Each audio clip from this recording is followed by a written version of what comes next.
ചെറിയ ഒരു കുട്ടി, ആ കുട്ടിക്ക് ഒരു സൂചി വെക്കേണ്ടതുണ്ട്. ആ സൂചി വെക്കാൻ കുട്ടി അനുവദിക്കുന്നില്ല. സൂചി വെക്കണമെന്ന് ഡോക്ടർ പറയുന്നു. ആ സൂചി വെക്കാൻ കുട്ടി അനുവദിക്കുന്നില്ല. കുട്ടി കരയുന്നു. അല്ലെങ്കിൽ ഒരു കുട്ടിക്ക് സുന്നത്ത് കർമ്മം നടത്തുന്നു, കുട്ടി അനുവദിക്കുന്നില്ല, കുട്ടി കരയുന്നു. അപ്പോൾ ചിലപ്പോൾ നമുക്ക് തോന്നും, ഉമ്മ പറയുന്നു എന്നാൽ ഇപ്പൊ സൂചി വെക്കണ്ട, സൂചി വെക്കണ്ട എന്ന് പറയുമ്പോൾ ഉമ്മാക്ക് വല്ലാത്ത അലിവാണ് കുട്ടിയോട് നമ്മൾ വിധിക്കും. എന്നാ ബാപ്പ പറയുന്ന അങ്ങനെയൊന്നും പറഞ്ഞാൽ പറ്റൂല. വിവരമുള്ള ഡോക്ടറാണ് ഇപ്പൊ സൂചി വെച്ചില്ലെങ്കിൽ കുട്ടിയുടെ ജീവൻ അപകടമാണെന്ന് പറയുന്നത്. അതുകൊണ്ട് കുട്ടിയെ പിടിച്ചു വെക്കണം, സൂചി വെക്കണം. സുബ്ഹാനല്ലാഹ്, വിവരമില്ലാത്തവൻ മറുവശത്തു നിന്ന് അതേപോലെയുള്ള വേറൊരു കുട്ടി അത് കണ്ടാൽ ആ കുട്ടി ഒരു പക്ഷേ വിധിക്കും, ഉമ്മാക്ക് അതാ മകനോട്, എന്റെ അനുജനോട് വലിയ ഖേദമാണ്, ബാപ്പാക്കൊരു ഖേദവുമില്ല. ബാപ്പ വല്ലാത്ത കടുത്ത മനസ്സുള്ള ആളാണ് ബാപ്പ എന്ന് ചിലപ്പോൾ അതേ പ്രായത്തിൽ 5 or 6 മാസം മാത്രം പ്രായം കൂടുതലുള്ള കുട്ടി വിധിക്കും. അതേ സമയത്ത് ഈ ഉമ്മയെ സംബന്ധിച്ച് വലിയ ദയാണെന്നും വിധിക്കും. കാരണം എന്താണ്? ഈ 2 കുട്ടികൾക്കും ഇതിന്റെ യാഥാർത്ഥ്യം അറിയില്ല. ഈ സൂചി വെക്കുന്നത് എന്തിനാണ്, ആർക്കാണ് ഗുണമെന്നറിയില്ല. ബാപ്പക്ക് കാരുണ്യമില്ലാഞ്ഞിട്ടല്ല, അതിനനുസരിച്ച് നീങ്ങാമെന്ന് പറയുന്ന ഉമ്മാക്ക് കാരുണ്യം കൂടുതലുള്ളത് കൊണ്ടുമല്ല. ഉമ്മാക്കും ചിലപ്പോൾ ദൗർബല്യം സംഭവിക്കുകയാണ്, വേണ്ടതുപോലെ ചിന്തിക്കാൻ കഴിയാതെ വരികയാണ്.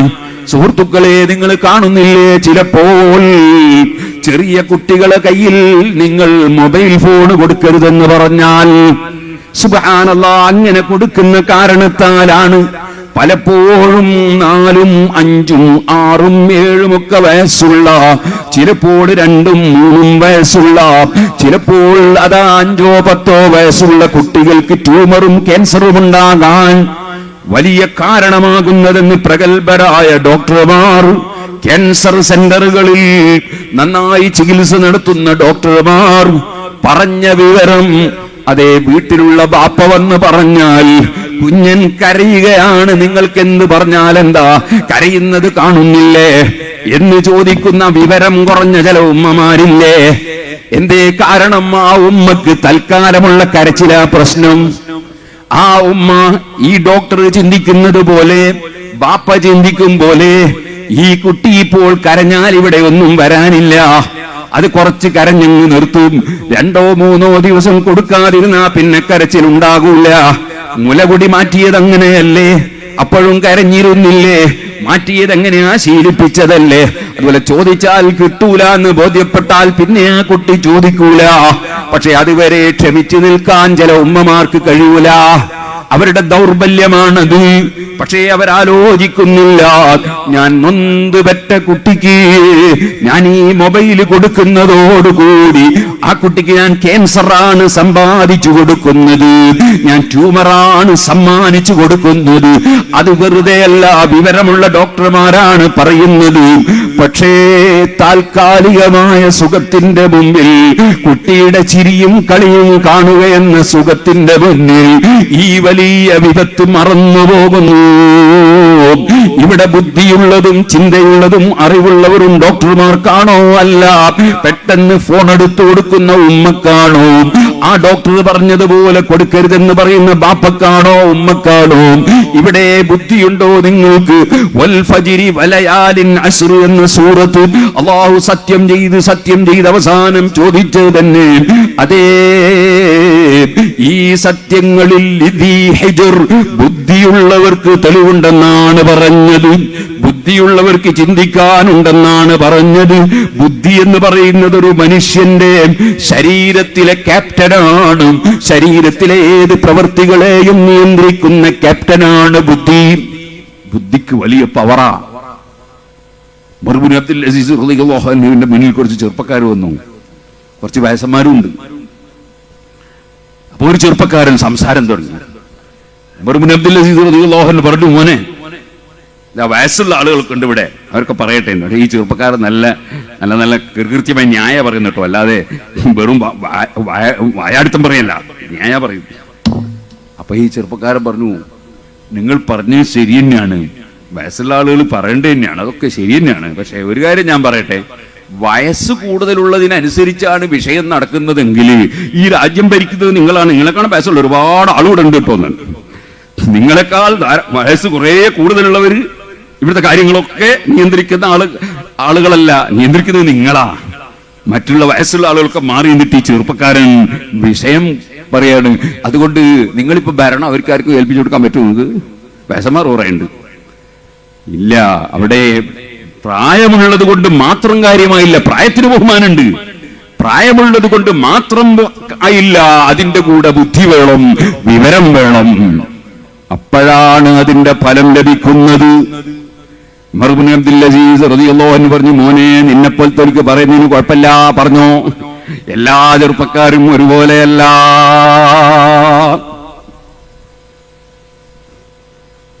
നമ്മളെ ശിവരബ്ദുറഹ്മാൻ മുസ്ലിയാരുടെ അമ്മോശൻ കുഞ്ഞേറ്റി മുസ്ലിയാരാണെന്ന് തോന്നുന്നു, ജാജിരിക്കാരന്റെ മകൻ ഷംസുൽ മാ ഖുതുബി തങ്ങളെ കൂട്ടാൻ പോയി ഒരു സ്ഥലത്തേക്ക്. ഞാൻ കേട്ടൊരു ചരിത്രമാണ്. ഇപ്പൊ ചെറിയ കുട്ടിയാണ്. ഖുതുബി തങ്ങൾ ചോദിച്ചു, മോനെ എന്നെക്കാണ് ചെറിയ ആരും ഇല്ലേനോ അങ്ങനെ നിങ്ങൾ അയക്കാനും? അപ്പൊ ഈ കുഞ്ഞേറ്റി മുസ്ലിയാർ ചോദിച്ചു, ജാജിരിക്കാരന്റെ മോനാണേ, അവരതിനെ വലിയ ആലിമാണ്, ആലിമിന്റെ മോനാണ്. അപ്പൊ മൂപ്പര് ചോദിച്ചു, ഓറ കൂട്ടാൻ വരണമെങ്കിൽ എത്ര വയസ്സാളി വേണ്ടിയെന്ന് ചോദിച്ചു. നീയാര മോനാന്ന് ചോദിച്ചു. ഞാൻ ജാതിരിക്കാരുടെ മോനാണ്. അത് തന്നെയല്ലേ അങ്ങനത്തെ മറുപടി. അപ്പൊ എല്ലാരും ഒരുപോലെയല്ല. ആളുകൾക്ക് അത് വിത്തുഗുണം 10 അങ്ങനെയൊക്കെ ചില പവറുണ്ട്, അത് അംഗീകരിച്ചു കൊടുത്തേ പറ്റും. ബുദ്ധി എന്ന് പറയുന്നത് വലിയൊരു വിഷയമാണ്. അത് വയസ്സുകൊണ്ട് മാത്രം ലഭ്യമാകുന്നതല്ല. പക്ഷെ വയസ്സുള്ളവർക്ക് ഒരുപാട് എക്സ്പീരിയൻസ് ഉണ്ട്. അതുകൊണ്ട് അവരെയൊക്കെ മറികടന്ന് എന്റെ വിവരക്കേടൊക്കെ നടപ്പാക്കണമെന്ന് യുവാക്കൾ തീരുമാനിക്കരുത്. പറയുന്നത് ബുദ്ധിപരമായിരിക്കണം, വൈജ്ഞാനികപരമായിരിക്കണം, ഫലവത്തായിരിക്കണം. അങ്ങനെ വരുമ്പോൾ ചെറുപ്പക്കാർക്കും പരിഗണന നൽകണം. അതാണ് ഞാൻ പറഞ്ഞതിന്റെ താല്പര്യം. ഇരിക്കട്ടെ സുഹൃത്തുക്കളെ, ബുദ്ധിപരമായി ചിന്തിക്കുമ്പോ ലോകത്തെ മുഴുവനും സൃഷ്ടിച്ച് സംവിധാനിച്ച് സംരക്ഷിച്ച് വരുന്ന ലോകസൃഷ്ടാവായ അല്ലാഹ്,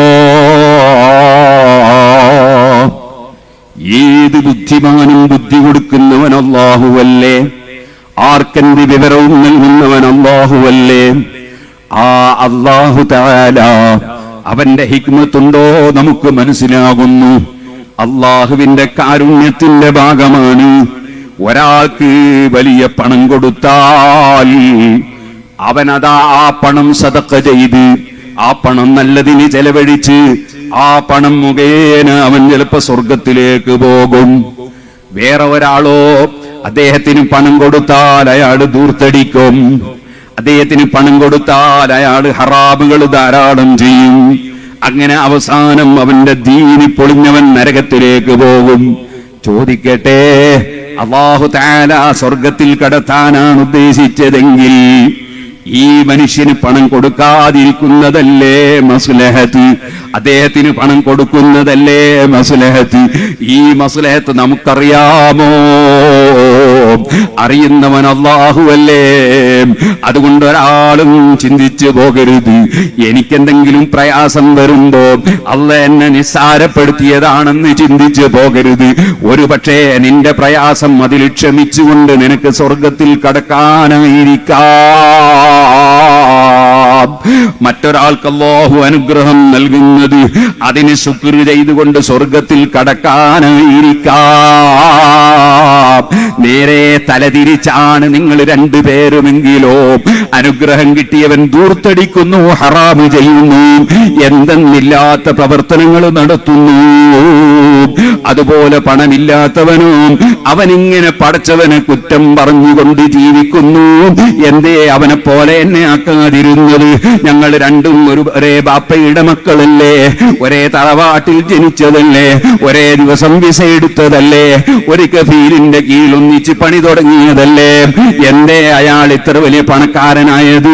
ഞാൻ എന്തേ പടച്ചവൻ എന്നെ എന്തേ ഇങ്ങനെ ആക്കി കളഞ്ഞത് എന്ന് അല്ലാഹനെ സംബന്ധിച്ച് നല്ല വിചാരമില്ലാതെ റബ്ബിനെ കുറിച്ച് തെറ്റിദ്ധരിക്കുന്നവനുണ്ടല്ലോ, അവൻ പരീക്ഷയിൽ തോറ്റുപോയി. ഈ ഭൂമി ലോകമെന്ന് പറയുന്നത് അല്ലാഹു സുബ്ഹാനഹു വ തആല പരീക്ഷയ്ക്ക് വേണ്ടി വെച്ച ലോകമാണ്. ആ പരീക്ഷയിൽ മനുഷ്യൻ എന്തനുഗ്രഹം കിട്ടിയാലും ആ അനുഗ്രഹത്തിന് നന്ദി ചെയ്തുകൊണ്ട് ജീവിക്കണം. അതേപോലെ എന്ത് പ്രയാസമുണ്ടായാലും അവിടെ ആ പ്രയാസത്തിന് ക്ഷമിച്ചുകൊണ്ട് ജീവിക്കണം.